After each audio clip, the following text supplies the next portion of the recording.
What's going on, everybody? Adam here with etrailer. Today we're going to be taking a look at the Kuat Sherpa on our 2021 Chevrolet Traverse.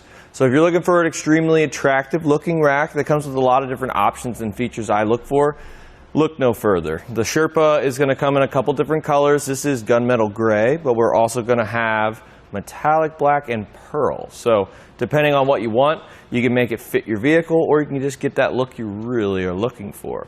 This is going to be great for your carbon fiber bikes, as you see here, as we don't really have any frame contact. It's going to have a wheel hook, which is going to be good for 25 to 29 inch diameter wheels. So for the kiddos bikes, if they're a little bit smaller than that, we do have an adapter here at etrailer, and that will be able to accommodate for the smaller ones that you may be putting on here.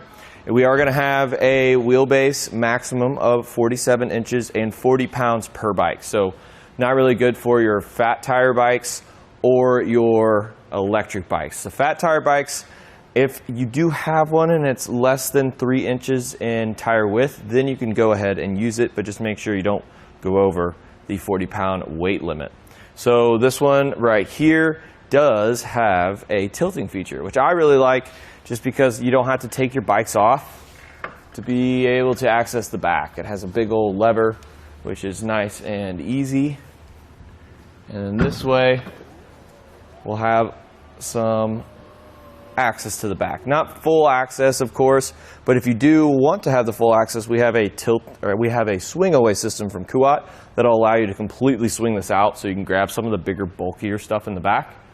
But that is definitely one of the main features I look for in a bike rack, so I don't lose some of the functions of my vehicle just by having this. So what we want to do now is just lift it up. Snaps into place, nice and easy. We will be able to lock our bikes to the rack. It comes with a cable, so you don't have to go and buy other products.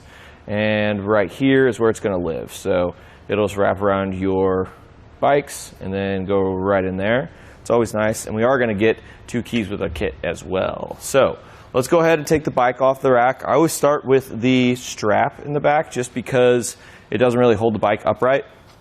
So just press in the little tab, feed that through. This basically just helps with that vertical movement whenever you're hitting bumps and stuff on the road.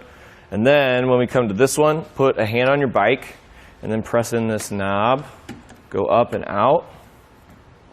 And then you can go ahead and remove the bike. Now we can take a closer look at the rack. With this cradle, all we need to do is just fold it down so it's nice and flush.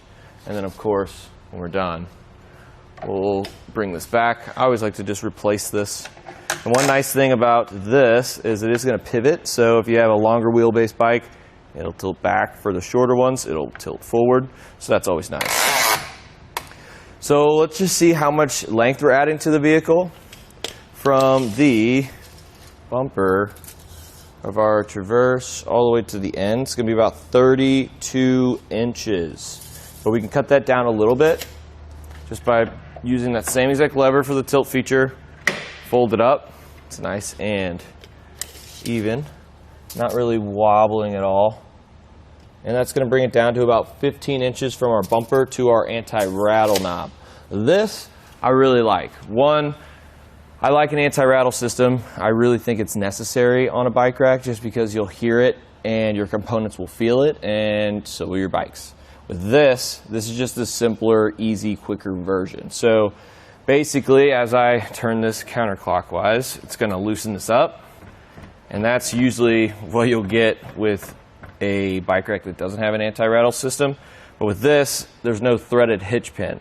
All it is just a pin that slides through and a locking core, which will be key to like with the cable lock. All we have to do is just slide this through, snap this on, and then when we start to tighten this down, as you can see, it is nice and solid. So that's always awesome. I just don't necessarily love the threaded hitch pin, just because sometimes you can cross thread them and you are going to need a tool for that. With this, all you need is your hand, so that is always a plus. It doesn't stick out too far The shank from the center of the hitch pin hole to the farthest point is about 18 inches, and at that point, it's about 18 inches off the ground. So you're not really going to bottom out or anything like that. If you're a really steep, aggressive driveway in a subdivision or any dips or bumps on the roads, I really don't think we're going to have any issues bottoming out.